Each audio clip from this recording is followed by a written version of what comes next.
I like Animal Crossing, but I am not the 300 plus hours player. I put in a good 40 hours or so, then I usually walk away. The main reason is that I tend to lose interest in the world. Animal Crossing is never really about the story or some world-ending calamity. It's a simulation game. You are the villager. You collect your bells, upgrade your ramshackle house, pay off your debt, and repeat. All to appease your Grand Master, Tom Nook.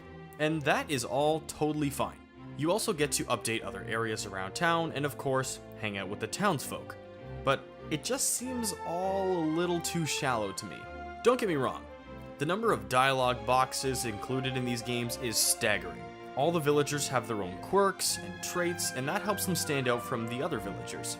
But they don't have problems or goals or side quests that they need your help with. And if you don't keep a close eye on them, they might move away.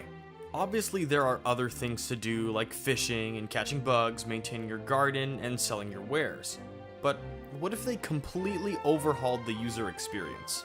I would love to see an Animal Crossing game evolve into something that caters to all players. This is why I have conceptualized Animal Crossing Concrete Jungle. Think of this as my predictions for what we could see in the next Animal Crossing. This game would be about different districts, sort of taking what we saw from City Folk and New Leaf and taking it to the next level. The first thing I think we have to see is a character creator. The way Nintendo is handling character creation in the main series right now is pretty embarrassing. The player answers a series of questions about their interests, and then the game just creates a character for them. The only difference from player to player is their eyes, hair, and sometimes their nose and mouth. They have all the assets in the game, so why not let us pick the ones we want before the game starts? Let us pick our skin, hair, and eye color, followed by our hair and eye style. Nintendo has already done this in Pocket Camp, so I think it is pretty likely that we'll see it in the Switch version of Animal Crossing, because we are way overdue. Now let's discuss the map, and this is how I envision the layout of this game to work. In the center, you have your traditional Animal Crossing village.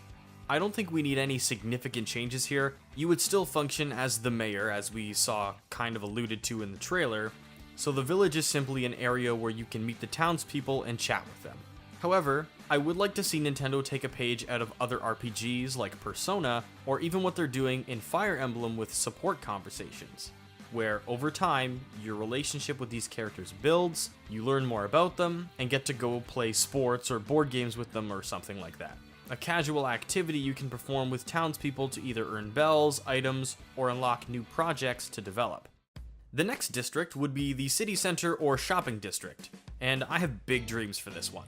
Have you ever noticed that the majority of villagers don't have jobs in the Animal Crossing series? How are these people buying all their stuff? Are they retired, living on pensions, or do they have some secret side business that we never hear about? All of that would change in the city center.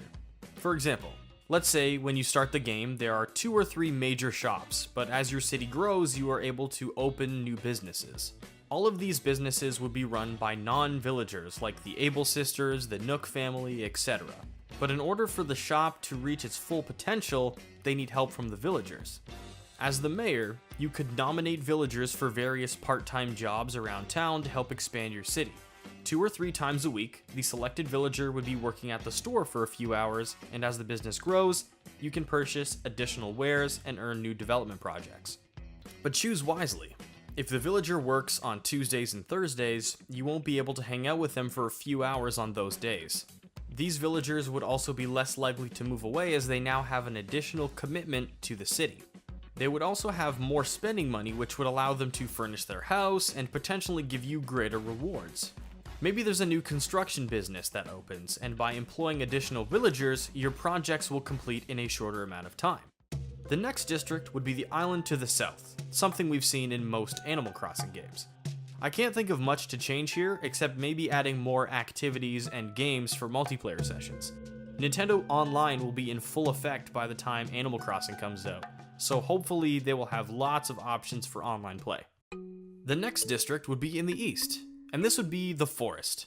Think of this as the lost woods of Animal Crossing. This is all uncharted territory.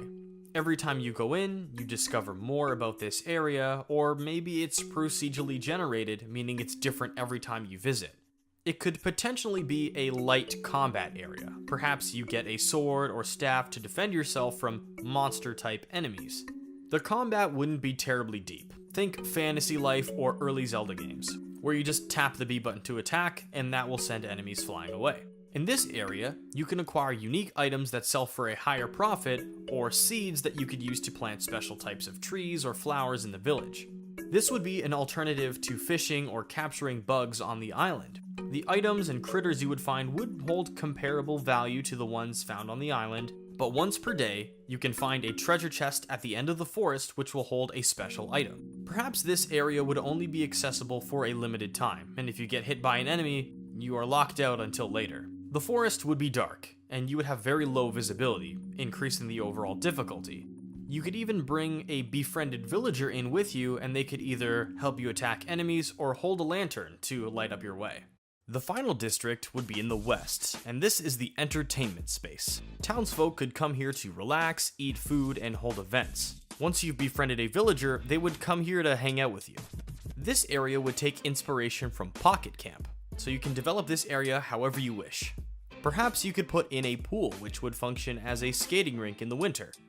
This is a communal area and it is yours to customize. And those are the big things I want to see in Animal Crossing. I don't imagine all of these things would get in, or even any of them, but I think it is time for Nintendo to deepen the overall Animal Crossing experience and take inspiration from RPGs and other sim-style games. The village would function as the traditional experience we've come to know and love, but the districts would add a ton of variety to the game. I would love to hear what you guys want from the next Animal Crossing and what you think about a deeper Animal Crossing game. I have lots of ideas about other upcoming releases, so subscribe or follow me on Twitter if you want to stay up to date with what I'm working on. If you like this style of video, then check out my last one where I talk about potential Nintendo crossovers coming out for the Nintendo Switch. Thanks for watching, and I look forward to hearing from you all soon.